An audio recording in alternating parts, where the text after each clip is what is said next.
Sud Radio, la planète demain, Christophe Debiens.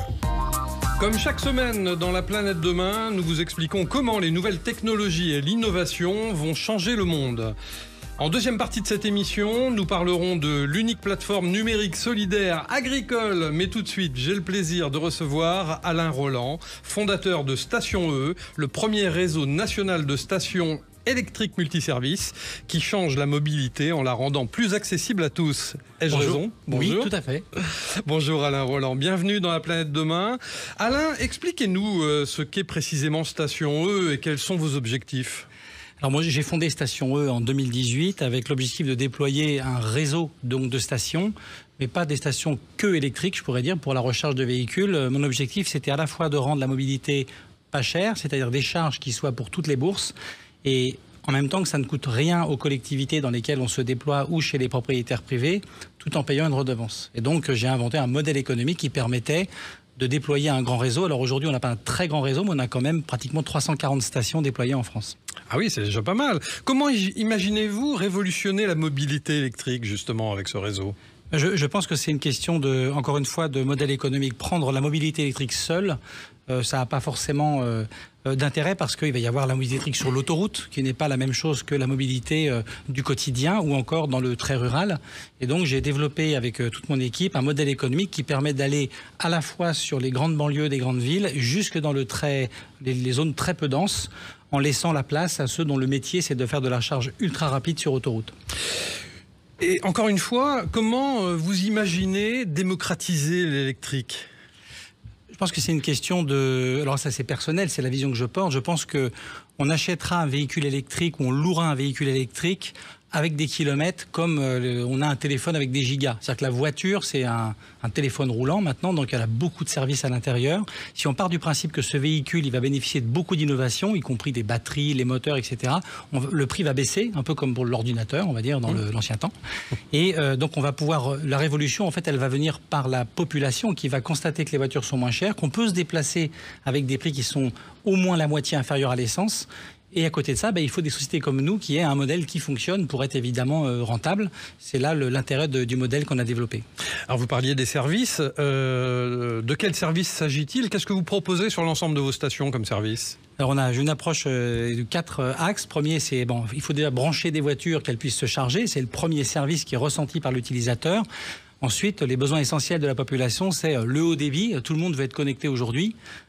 Des casiers connectés pour aller chercher des colis, ce qu'on appelle les services de proximité, comme l'autopartage, les capteurs de pollen, capteurs de température ou de particules, et enfin de l'information, de la donnée. Et donc c'est en travaillant sur ces services qu'on peut se permettre d'avoir des charges qui sont pas chères de l'autre côté. Ce sont les spécificités de Station E ou il y en a d'autres ? Alors on est les seuls à le faire dans le monde, je crois, et dans mes anciens métiers, entreprises que j'ai créées, finalement j'ai beaucoup été dans le monde des télécommunications, du haut débit, du génie civil et également du monde du courant fort, courant faible, c'est-à-dire la partie électrique, ce qui m'a permis d'inventer ce modèle. Comment sont-elles financées du coup ces stations ? Alors on a des investisseurs qui sont rentrés au capital, donc on a levé du capital qui permet de déployer ce premier réseau, une première étape qu'on a d'environ 500 sites, on est à 340 aujourd'hui, on a un objectif de 10 000 stations et donc le financement il se fait par du capital et de la dette.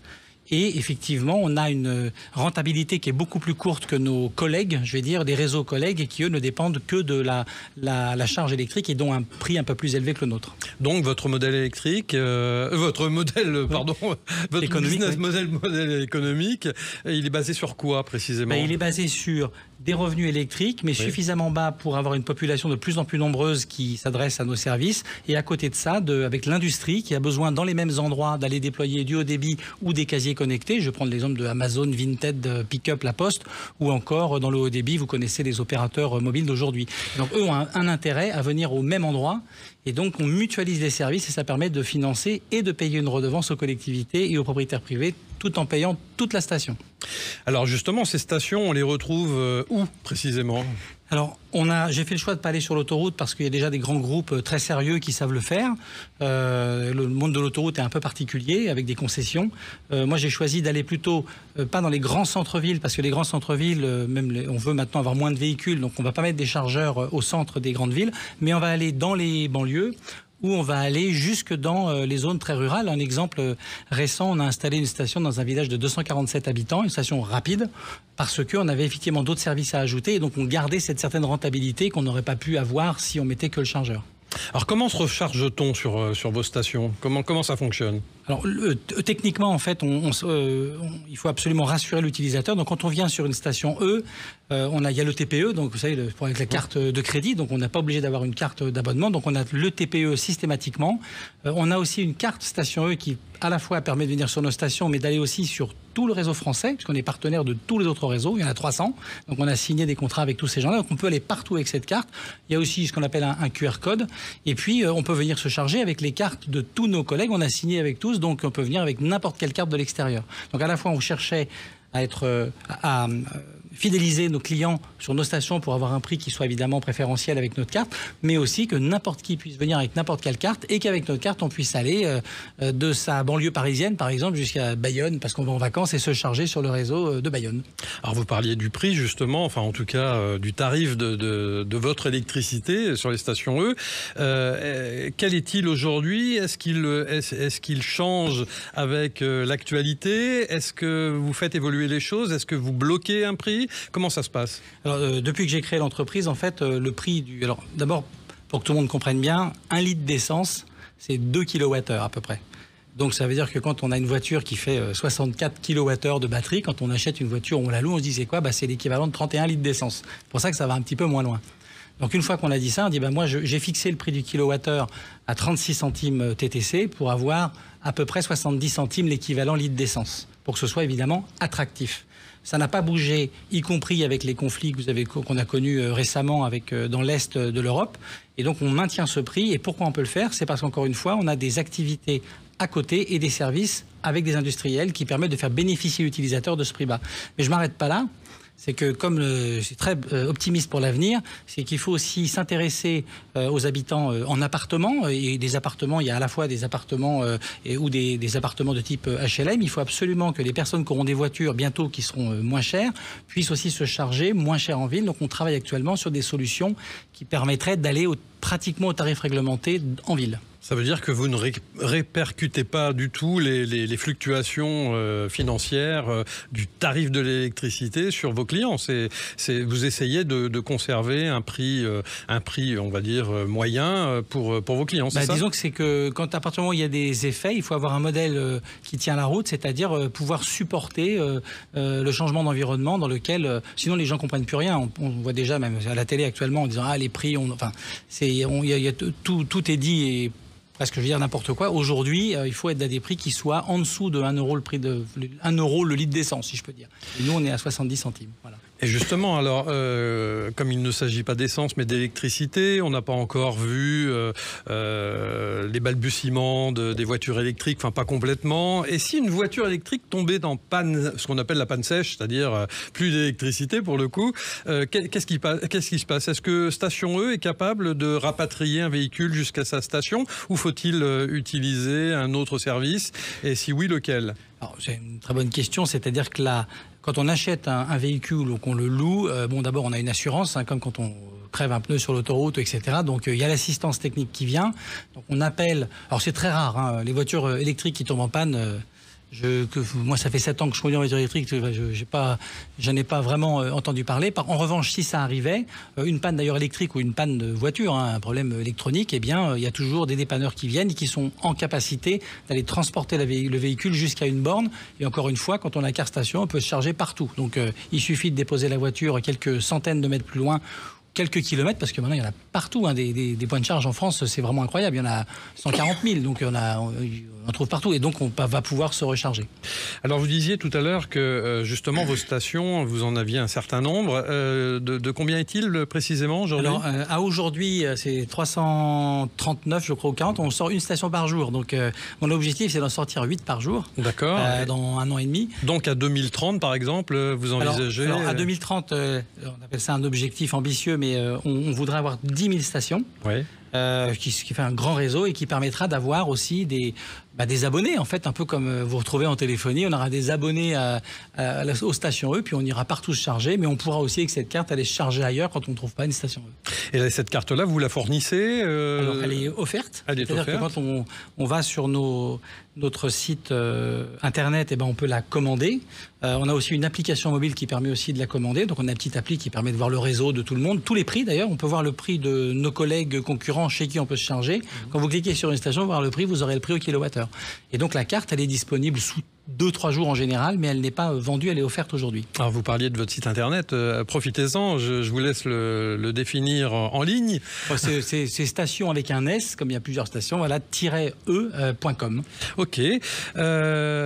Ces stations, elles ont un certain design. Qu'est-ce qui vous motive à faire un design particulier sur les stations E? C'est un des axes stratégiques. On retrouve des objets de la vie de tous les jours, comme les smartphones, dans lesquels, sans nommer la marque, on veut que ce soit des objets qui soient beaux. Donc il faut que ce soit stratégique, il faut que ce soit acceptable, il faut que ce soit intégré dans le paysage. Alors c'est industriel, donc c'est un peu compliqué. Par exemple, tout à l'heure, c'est pareil, quand on dit j'ai un tracteur, un tracteur, il faut le designer. Et puis après, une station, elle a son équipement, elle a un mât, puisqu'on met des télécoms, et donc il faut que ça puisse s'insérer, que ce soit accepté par tout le monde. Votre avenir, c'est quoi ? Moi, je le vois brillant pour l'instant avec toute l'équipe, parce que d'abord, je ne suis pas tout seul. On est quand même 36 personnes derrière qui sont vraiment très motivées à offrir ces services, parce que là, on est attaché aujourd'hui c'est pas tellement la technologie ou de dire on veut être une licorne, je ne sais quoi. On veut vraiment, notre cœur de métier, c'est d'aller dans les territoires, aller là où les collectivités se disent j'aimerais bien que des entreprises investissent. Donc on vient investir dans les territoires, quelle que soit la nature du territoire, avec un modèle qui me semble très pertinent. Merci Alain Roland, président fondateur de Station E, l'entreprise qui révolutionne la mobilité électrique. Nous nous retrouvons dans quelques instants après une courte pause publicitaire. À tout de suite. Sud Radio, la planète demain, Christophe Debiens.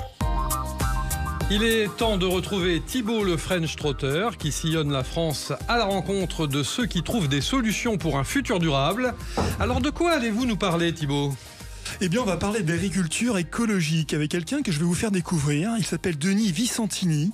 Il a mis au point des rouleaux à désherber les cultures qui s'intègrent dans une démarche de préservation de la terre en reconstituant le capital fertilité des sols. Alors, je l'ai rencontré à Nérac, dans le Lot-et-Garonne, car c'est là qu'il développe ses machines agricoles et il va nous en raconter l'origine. En 2015, on a construit le premier prototype de rouleau destiné à désherber les cultures. Et de cette machine-là qui marchait partiellement, on va dire, on en a décliné deux. Le Rolls, donc, qui est un rouleau pour gérer les couverts végétaux. Et l'Orbis, qui est un outil à disque qui, lui, sert à gérer les couverts, mais aussi à désherber les cultures. Et donc tout ça sous la marque Rollensem. Quel est le concept ? Comment ces machines fonctionnent de manière durable et préservent le sol et même l'enrichissent ? Alors en fait, la machine en soi, elle ne fait pas tout. C'est l'itinéraire culturel qui va permettre d'enrichir les sols. Et donc le premier axe, c'est réduire au maximum l'impact que l'on a sur les sols pour préserver la structure, pour préserver la fertilité, pour préserver toute la vie que le sol contient. Et le deuxième, c'est l'implantation de couvert végétal. Donc le couvert végétal, c'est une culture qu'on va implanter, mais qui n'est pas destinée à nourrir l'homme, qui est destinée à nourrir le sol, à nourrir la vie du sol. Donc c'est un paillis végétal qui se décompose et qui nourrit la terre. Le couvert végétal qu'on a implanté, qu'on va détruire avec le Rolls, va constituer un paillis qui va se dégrader petit à petit dans le temps et qui va être consommé par la vie du sol, par les bactéries, les champignons, les habitants du sol, les vers de terre notamment. Lorsque ce sol est en bon état, il est naturellement fertile, donc les plantes qui poussent dessus poussent en bonne santé. Et lorsqu'on a un sol en bon état, les plantes sont saines, donc elles ne sont pas attaquées par les insectes, elles ne tombent pas malades, ou beaucoup moins malades. Donc on réduit fortement la nécessité d'utiliser des produits chimiques pour lutter contre ces problématiques de production. Est-ce qu'on peut aller voir de plus près ce rôle ? Donc on est devant le fameux rôle. Alors est-ce que vous pouvez le décrire pour les auditeurs ? Alors le rôle, c'est un rouleau qu'on appelle de type FACA. Donc, le principe du rouleau FACA consiste à pincer la tige des plantes entre le rouleau et le sol pour ralentir la circulation de la sève et faire mourir la plante. Donc la majorité, les rouleaux en général sont constitués d'un rouleau monobloc. Du fait qu'on ne travaille pas le sol, lorsque le sol n'est pas plat, un rouleau monobloc, il va n'impacter que les bosses. Il va laisser les creux. Donc nous, on a eu l'idée de découper ce rouleau en rondelles en tranches de 5 cm, pour constituer des roues, et chaque roue, avec son propre poids, peut faire ce travail de pincement de la tige sur le sol et épouser le profil du sol même s'il est irrégulier. Il peut passer n'importe où. Il peut passer sur les sols agricoles qui ne sont jamais plats. Jamais plat. C'est pas des routes gourdonnées. Alors qu'est-ce que vous avez l'idée, comment il est né ce rôle? L'idée, pour être honnête, elle est venue en discutant avec des collègues agriculteurs avec qui ont rencontré le même problème que nous. Et par la discussion, par la réflexion, on a fait plusieurs essais, on a fait plusieurs prototypes avant d'arriver à cette solution simple. Là. Voilà, l'idée, il fallait y penser. C'est comme toujours, comment ça fait qu'on n'y a pas pensé avant? On peut le dire, vous êtes de formation ingénieur, vous êtes ingénieur mécanique, c'est ça? Oui, mais c'est pas la formation d'ingénieur qui fait qu'on a des idées. Les idées, on les a en discutant avec les uns et les autres et en s'intéressant au sujet.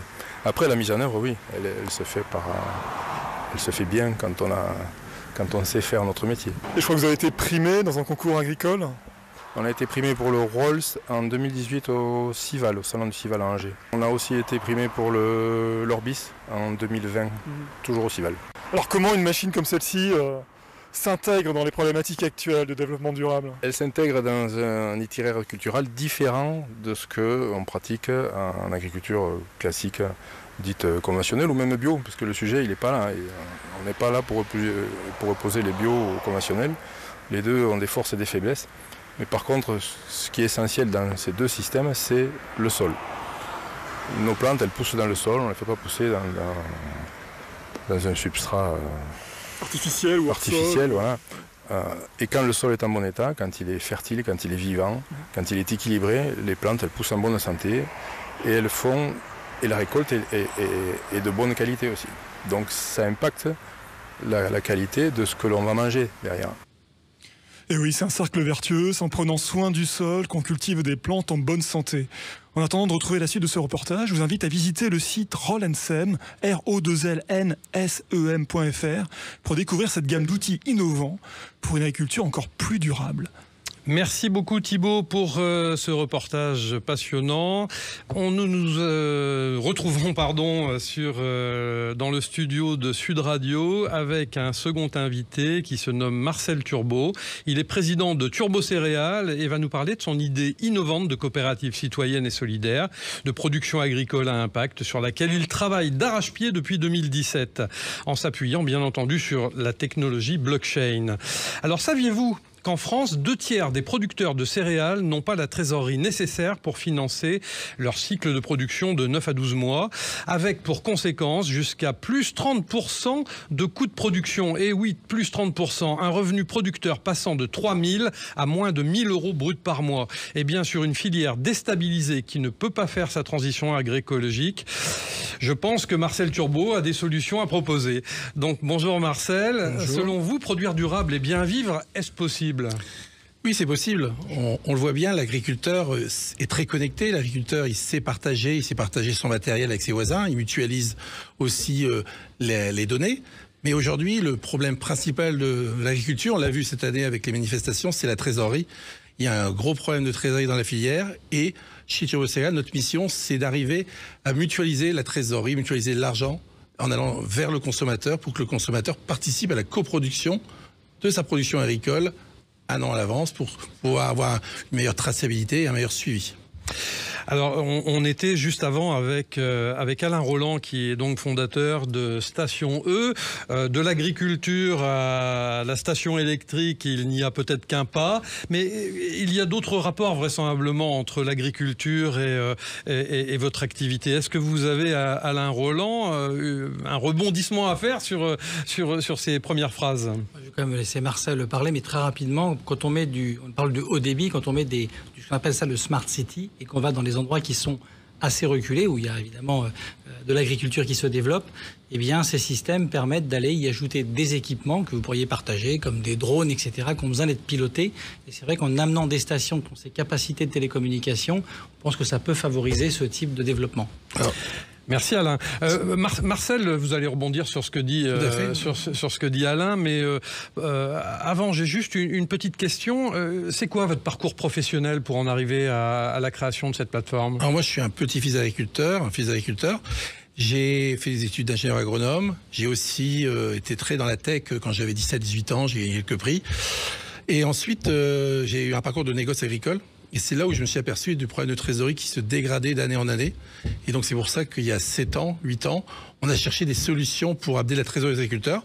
On a cherché des solutions pour rebondir sur des stations chez les agriculteurs. On voulait faire des stations de covoiturage, c'est sur l'électrique, avec aussi des paniers à partager et autres.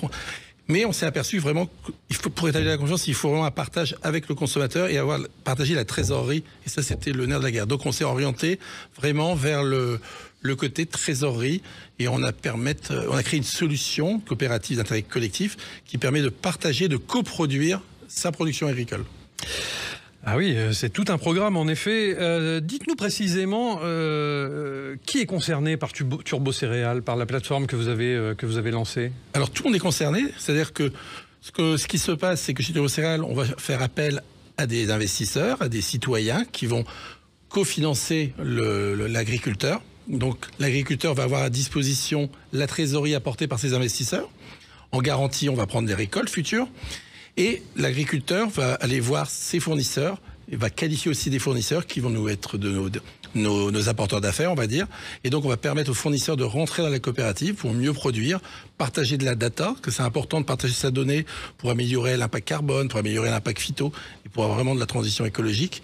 S'il n'y a pas de confiance, ça ne marche pas. Et donc, on apporte la trésorerie pour récupérer la confiance. Ça voudrait dire que finalement, l'agriculture 2.0 devrait sauver nos amis agriculteurs. Alors, je dirais même l'agriculture 4.0, comme on est maintenant, on est vraiment avec la data. C'est pour ça qu'on utilise de la blockchain pour sécuriser. On utilise aussi différents ensembles. Et donc, on arrive vraiment vers l'agriculture partagée, entre agriculture mutualisée, c'est le mot à la mode en ce moment. Alors, vous parliez de contrats de production. Ces contrats de production sont-ils associés à des outils de gestion innovants? Tout à fait. Donc, on met à disposition de nos agriculteurs, nos membres, une plateforme de suivi qui permet à l'agriculteur d'aller améliorer son suivi culturel, mais d'avoir aussi des solutions qu'il n'a pas pensées en mutualisant. Et donc, la technologie permet aussi ça. La technologie dont vous parlez, c'est la blockchain ? Non, cela c'est une technologie plateforme. Mais par contre, la blockchain va venir simplement sécuriser et rassurer le consommateur que son argent est bien tracé vers ce que le citoyen souhaite, vers de l'agriculture soit bio, soit différentes filières. Alors si on est investisseur, on appelle la preuve d'impact, c'est ça? Oui, tout à fait. Alors si on est investisseur et que l'on souhaite mettre de l'argent sur la plateforme pour aider nos amis agriculteurs, est-ce qu'il y a une rentabilité particulière? Alors on va être une rentabilité qui est intéressante. L'agriculteur va pouvoir gratifier l'investisseur entre 6 et 10% selon un petit peu la durée, selon différents éléments qui rentrent en jeu. Parfait. Nous avons ici un projet formidable. Ça fait plus qu'un projet. Hein. C'est un dossier qui existe déjà. Vous avez une plateforme qui est donc en ligne. Vous pouvez citer le nom de la plateforme? Alors c'est Turbo, T-E-R-B-O comme un futur, attaché Céréales, Céréales sans E, donc C-E-R-E-A-L, .io, pour innovation. Et donc on peut nous contacter à partir de cette plateforme. Merci Marcel Turbo, président de Turbo Céréales. Il me reste maintenant à vous saluer et à vous donner rendez-vous la semaine prochaine sur Sud Radio, même jour, même heure pour la planète demain. Et je vous dis à la semaine prochaine.